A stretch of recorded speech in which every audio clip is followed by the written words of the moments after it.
I want to tell you a story, not just any story. It's my story. A story about how I went from being embarrassed, disappointed, and completely lost to confidently speaking English and changing my life in ways I never imagined. If you've ever felt like giving up on English, this is for you. I still remember the first time I tried to speak English in front of people. It was in a small classroom. The teacher asked me a simple question in English, a question so basic I should have been able to answer it in seconds. But my brain went completely blank. My hands started sweating. My heart was pounding like a drum. I felt everyone's eyes staring at me. And when I finally tried to speak, the words came out twisted, broken, and wrong. I remember one kid in the back laughed, not in a mean way, but it was enough to crush me. I sat down, pretending it was fine, but inside I was falling apart. That night, lying in my bed, staring at the ceiling, I told myself, maybe English just isn't for me. It was easier to believe that than to face how small and defeated I felt. But then, deep down, something whispered, don't give up yet. For months, I struggled. I downloaded apps. I memorized vocabulary lists. I watched English movies with subtitles and repeated sentences out loud in my room.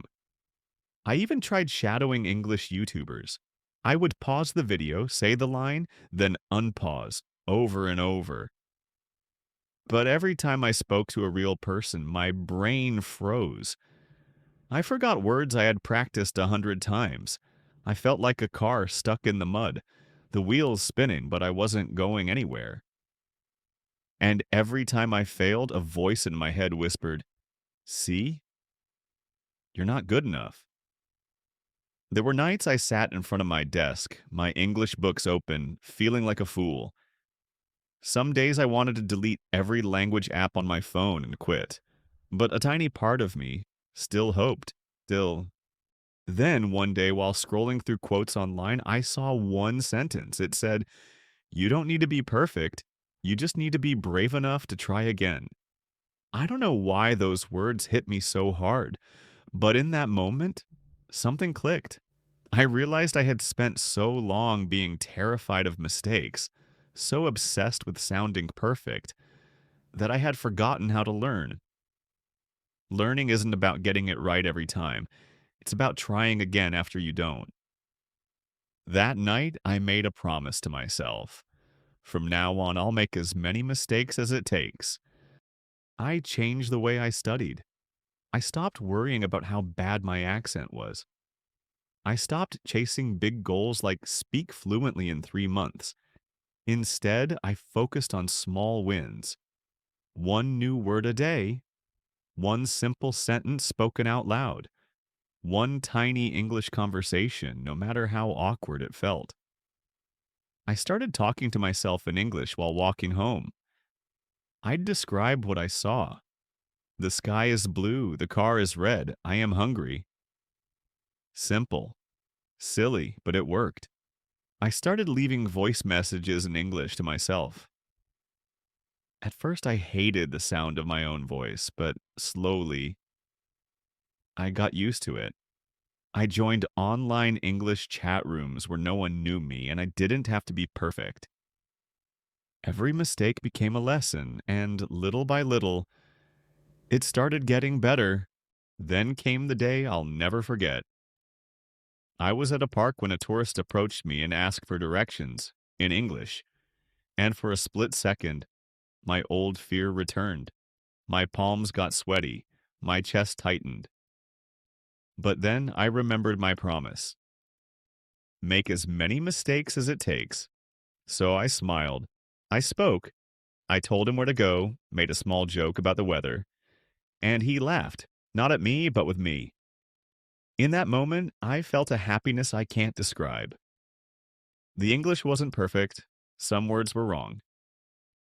The sentence structure, messy. But it didn't matter, because we understood each other. And for the first time, I felt proud. After that day, something inside me changed. I no longer cared about being perfect. I cared about connecting. I started reading books in English, even if I only understood half of it. I watched English series without subtitles and guessed the meaning. I made friends from different countries online and spoke to them every day. Some days the conversations flowed, other days they didn't. But I kept going, and slowly, English stopped feeling like a monster chasing me. It became a bridge, a way to meet new people, to understand different worlds. Something amazing happened. What started as a way to stop embarrassing myself turned into something bigger. I fell in love with the language, and I tell them the same thing I told myself. You don't need to be perfect. You just need to be brave enough to try again. So if you're listening to this and you feel disappointed right now, good. It means you care. It means you haven't given up. And if you keep going, one day you'll look back at this moment and smile. Because this is where your story begins. So go ahead, speak that word, make that mistake, laugh at yourself, learn from it, and keep moving forward. Your future self is waiting, and they speak beautiful English.